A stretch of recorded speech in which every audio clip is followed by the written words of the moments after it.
রাতের আকাশে রক্তবর্ণের চাঁদের দেখা মিলবে আজ। রক্তবর্ণের চাঁদ কেন বলা হচ্ছে? কারণ আজ পূর্ণগ্রাস চন্দ্রগ্রহণ। বিশ্ববাসী আজ এক বিরল মহাজাগতিক ঘটনার সাক্ষী হতে চলেছে। বিজ্ঞানীরা জানিয়েছেন, আকাশ পরিষ্কার থাকলে ভারতের বিভিন্ন জায়গায় খালি চোখেই দেখা যাবে এই পূর্ণগ্রাস চন্দ্রগ্রহণ। এমনকি বাংলাদেশ থেকেও দেখা যাবে এই মহাজাগতিক দৃশ্য। যে সকল ব্যক্তিরা জ্যোতিষ শাস্ত্রে বিশ্বাস করেন তারা এই সময় বেশ কিছু জিনিস মেনে চলবেন। এমন দিনে জেনে নিন কোন কোন জিনিস করবেন আর কোন কোন জিনিস এই চন্দ্রগ্রহণের সময় করবেন না। যে সময় চন্দ্রগ্রহণ চলবে তখন বাড়ির বাইরে না বার হওয়াই ভালো। সম্ভব হলে নিজের ঘরেই থাকুন। গ্রহণের সময় খাওয়া দাওয়া করাটাও ঠিক নয়। শুধু তাই নয়, এই সময়ে খাবার তৈরি করার প্রস্তুতিও না নেওয়াই ভালো। গ্রহণ চলাকালীন ছুরি কাঁচি বা কেটে যেতে পারে এমন কোনো জিনিসের থেকে দূরে থাকাটাই ভালো। আসলে গ্রহণের সময় রক্তপাত ভালো নয়, তাই এমনটা বলা হয়। গ্রহণ চলাকালীন শোয়াও যাবে না, এমন সময় ঘুমানোও ভালো নয়, তাহলে নাকি স্বাস্থ্যে খারাপ প্রভাব পড়তে পারে। যে সময় গ্রহণ চলবে তখন শৌচালয় থেকে দূরে থাকাটাই ভালো। স্নানও করা যাবে না, এমনকি মলমূত্র ত্যাগ না করাটাই ভালো।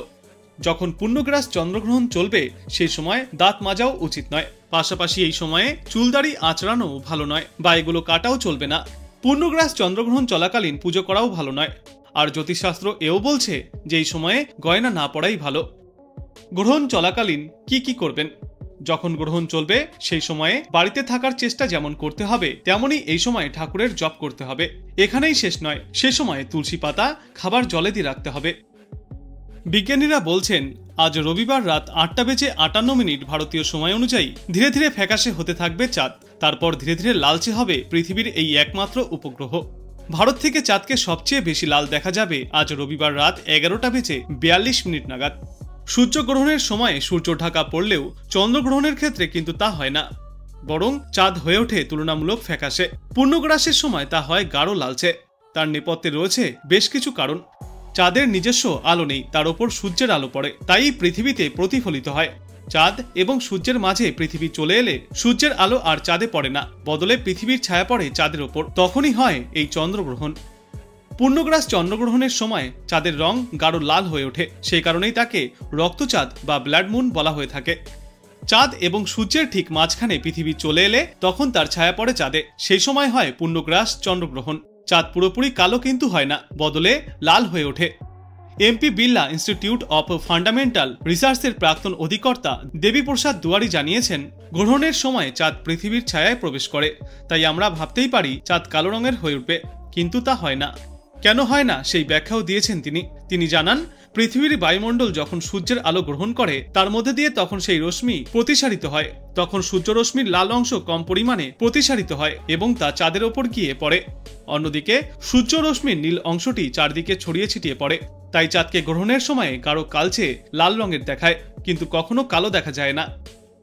দুয়ারির মতে চাঁদের উদয় বা অস্তের সময় অর্থাৎ দিগন্তের কাছাকাছি থাকলে এমন সময় গ্রহণ হলে তখন চাঁদকে সবচেয়ে বেশি লাল দেখায়, কারণ সেই সময় আবহাওয়া মণ্ডলের মধ্যে দিয়ে সূর্যের আলোকে অনেকটা ভ্রমণ করতে হয়। চাঁদ মাথার ওপরে থাকার সময় গ্রহণ চললে তাকে প্রকট লালচে কালো নাও দেখা যেতে পারে। রবিবার যখন পূর্ণগ্রাস চন্দ্রগ্রহণ চলবে তখন ভারতে মধ্যরাত। 7ই সেপ্টেম্বর ভারতীয় সময়ে রাত 11টা থেকে 8ই সেপ্টেম্বর রাত 12:22 পর্যন্ত প্রায় 82 মিনিট ধরে চলবে এই পূর্ণগ্রাস চন্দ্রগ্রহণ। এই সময়ে চাঁদ যেহেতু মধ্য গগনে থাকবে, তাই ভারত থেকে গ্রহণের সময়ে চাঁদকে অতটা লাল নাও দেখা যেতে পারে। ভারতীয় সময়ে 11:42 নাগাদ সবচেয়ে লাল দেখা যাবে আজ এই চাঁদকে। জিএমটি অনুসারে 7ই সেপ্টেম্বর বিকেল 3:25 শুরু হবে এই চন্দ্রগ্রহণ, যখন ভারতীয় সময় অনুযায়ী রাত 8:58। জিএমটি অনুসারে 7ই সেপ্টেম্বর রাত 8:55 শেষ হবে এই চন্দ্রগ্রহণ। ভারতে তখন সময় হবে 8ই সেপ্টেম্বর রাত 2:25। এর মাঝে চাঁদের রং হয়ে উঠবে সব থেকে লাল।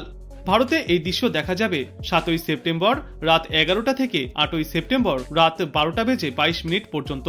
প্রায় 82 মিনিট ধরে চলবে এই গ্রহণের প্রক্রিয়া। এশিয়া, অস্ট্রেলিয়া, আফ্রিকা থেকে দেখা যাবে এই চন্দ্রগ্রহণ। ভারতের প্রায় সব শহর থেকেও দেখা যাবে এই চন্দ্রগ্রহণ, পাশাপাশি বাংলাদেশ থেকেও দেখা যাবে। কলকাতা, দিল্লি, মুম্বাই, পুনে, লখনৌ, হায়দ্রাবাদ এবং চণ্ডীগড় থেকে স্পষ্ট দেখা যাবে এই গ্রহণ। তবে আবহাওয়া অবশ্যই অনুকূল থাকতে হবে।